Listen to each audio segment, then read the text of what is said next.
আসসালামু আলাইকুম। এই যে আজকে পাক করতেছি কাঁঠালের বিচি। এক এক ভাই এক ভাইয়ে কমেন্ট করছিল কাঁঠালের বিচি দিয়ে শুটকি দিয়ে রান্না করে ভিডিও দেওয়ার জন্য। আমি খালি শুটকি কাঁঠালের বিচি না, সাথে আলু নিচ্ছি, এরপরে ডাটা নিচ্ছি। এই যে আলু কাটে কাটে নিচ্ছি ছোটো করে। এই যে কাঁঠালের বিচি পরিষ্কার করে নিচ্ছি। এরপরে হলো ডাটা নিচ্ছি, ডাটা ছিল না, অল্প ছিল, অল্পগুলো অল্প করে নিচ্ছি। এই যে শুটকি হলো ছুরি শুটকি, আপনারা সবাই তো চেনেন। আমি ছোটো ছোটো শুটকি নিচ্ছি, বাসায় যা ছিল তাই। তেল দিয়ে দিলাম চুলায়, লাঠি চুলায় রান্না করতেছি।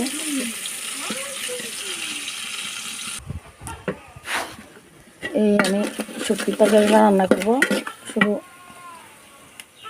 মরিচের গুঁড়া আর হলুদের গুঁড়া দিয়ে, কোনো মশলা নাই এখানে, কোনো মশলা দেবো না। জিরা বাটা একটু জিরা বাটা দিলে ভালো লাগে, আমরা তেমন মশলা খাই না, কম খাই। জিরা বাটাটা দিইনি, শুধু আর হলুদ আর মরিচের উপরে। আর এই যে মাছগুলো একটু কষাবো, তারপরে কাঁঠালের বিচি আলুগুলো দিয়ে ফেলবো। সাদা সিধা রান্না, এত কঠিন কিছু না।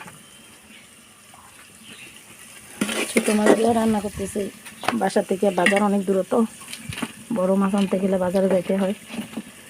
বাসায় যেগুলো দিয়ে ভর্তা খাইতাম ওই শুটকি ছিল, ওগুলো দিয়ে রান্না করতেছি।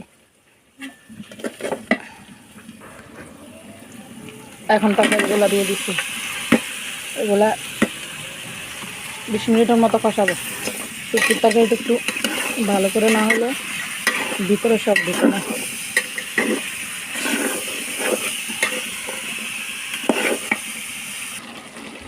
এই যে কিছুক্ষণ কষাইলাম, 20 মিনিটের মতো কষাইছি। তারপরে এখন ঝোল দেবো, তো পানি দিয়ে দেবো।